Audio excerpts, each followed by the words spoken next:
கோவையில் கஞ்சா பயிரிட்டு வளர்த்து வந்த கல்லூரி மாணவர்கள் 5 பேரை போலீசார் கைது செய்தனர்.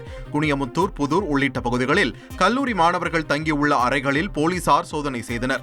இதில் ஒரு அறையில் 24 கஞ்சா செடிகளை வளர்த்து வந்தது தெரியவந்தது. இதனையடுத்து கஞ்சா செடிகளை பறிமுதல் செய்த போலீசார் கல்லூரி மாணவர்கள் 5 பேரை கைது செய்து கோவை மத்திய சிறையில் அடைத்தனர். கைது செய்யப்பட்டவர்களில் 4 பேர் கேரளாவைச் சேர்ந்தவர்கள் என்பது குறிப்பிடத்தக்கது. தபால் நிலையத்திற்கு வந்த பார்சலில் 1 கோடி ரூபாய் மதிப்புள்ள ஹைபிரிட் கஞ்சா பறிமுதல் செய்த போலீசார் ஒருவரை கைது செய்தனர்.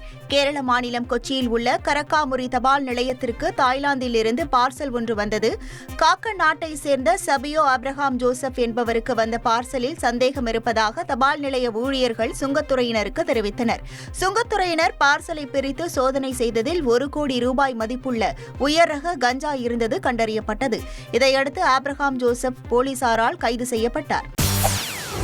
செய்திகளை உடனுக்குடன் தெரிந்து கொள்ள உடனே சப்ஸ்கிரைப் பண்ணுங்க.